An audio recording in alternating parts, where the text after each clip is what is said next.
అదే RTV app వార్తల్ని క్షణాల్లో చదివే అవకాశం ఉంటుంది. ఒక న్యూస్ పేపర్, ఒక టెలివిజన్ ఛానల్ మీ చేతుల్లో ఎప్పుడూ ఉంటాయి. నా పేరు రమాదేవి, నా భర్త పేరు శ్రీనివాస్. మేము నస్పూర్లో నివసిస్తున్నాము. ఫ్రమ్ 2018 ప్రిపరేషన్ సాగుతుంది. లాస్ట్ టీజీటీ నోటిఫికేషన్లో 1:2 రేషియో వరకు వెళ్ళి అక్కడ బ్యాకప్ అయినా అప్పటి నుంచి ఇప్పటి వరకు ప్రిపరేషన్లోనే ఉన్నా. 2018 నుంచి గురుకులాలలో TGT, PGT and junior lecturer mathematics సబ్జెక్ట్కి అప్లై చేశాను. ఫ్రమ్ ఆగస్టు నుండి కస్తూర్బాలో కూడా వర్క్ చేస్తున్నాను. పీజీసీఆర్లో మా జిల్లా స్థాయిలో 2వ ర్యాంక్ సాధించాను. అక్కడ 2022లో పోలీస్ దానికి ప్రిపేర్ అయ్యాను. నేను దాంట్లో ఎక్సైజ్ కానిస్టేబుల్గా ఫస్ట్ ర్యాంక్ తోటి మా డిస్టిక్ నుంచి నేను సెలెక్ట్ అయ్యాను. తర్వాత గురుకుల రిజల్ట్ వచ్చింది. టీజీటీ, పీజీటీ, జేఎల్ మూడింటికి 3 కూడా సెలెక్ట్ అవ్వడం జరిగింది. టీజీటీ, పీజీటీ 1:2 రేషియోలో పిలిచారు. తర్వాత జేఎల్కి డెమో ఉండే, డెమో కూడా అటెండ్ అయ్యాను. తర్వాత రిజల్ట్ ఇచ్చారు. డెమోది అయిపోయిన తర్వాత ప్రజెంట్ సెలెక్టెడ్. ఎల్బీ స్టేడియంలో సీఎం ప్రోగ్రామ్ ఉంది. నియామక పత్రాలు అందిస్తున్నారు. అక్కడ 4 జాబులు సాధించడం ఐఎమ్ వెరీ హ్యాపీ. ముఖ్యంగా నా భర్త ప్రోత్సాహము.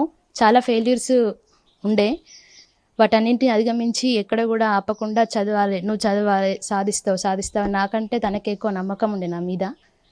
తన ప్రోత్సాహంతో ఇదంతా సాధ్యమైంది. Present I'm very happy. ఎందుకంటే ఇంత కష్టపడ్డది ఫలితం వచ్చింది కాబట్టి. సొసైటీకి చెప్పాల్సిందంటే ఫెయిల్యూర్ వచ్చినప్పుడు అక్కడే ఆగిపోకుండా మనము దాన్ని మెట్టుగా చేసుకొని ముందుకు సాగిపోతే ఖచ్చితంగా ఏదో ఒక రోజు మనం విజయం సాధిస్తాము. ఇదే నేను అందరికీ కాంపిటీటర్స్కి అందరికీ చెప్పదలుచుకున్నాను. నా పేరు బచ్చల శ్రీనివాస్. నా భార్య గారైన పాయిలి రమాదేవి గారి మాది 2016లో వివాహం జరిగింది.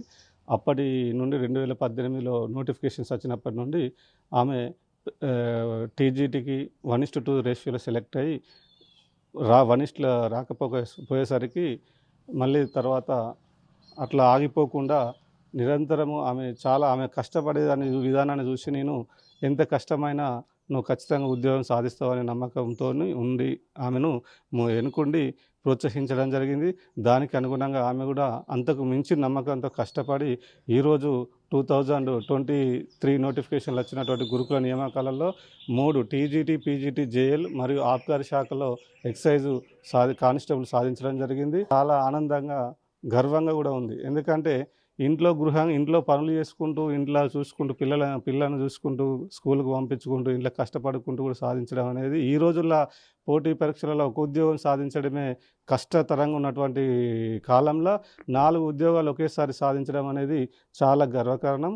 మా ఊరి పెద్దలు కూడా నాకు ముఖ్యంగా సహకరించి సపోర్ట్గా ఉండడానికి తోడ్పడ్డారు. ఎప్పుడు కూడా ఆగిపోవద్దు, ఎక్కడ కూడా ఆగద్దు, కష్టపడు, నీకు మంచి కష్టపడే తత్వం ఉన్నది కాబట్టి నువ్వు ముందు ఎన్నుకుండి నడిపించు, ఖచ్చితంగా సాధిస్తావు, ఏదో ఒక రోజు ఉన్నతమైన స్థానాన్ని ఖచ్చితంగా అందుకోగలుగుతావు, నీ మీద నమ్మకం ఉందని మా ఊరు పెద్దలు కూడా మా వాడ పెద్దలు కూడా చెప్పడం జరిగింది.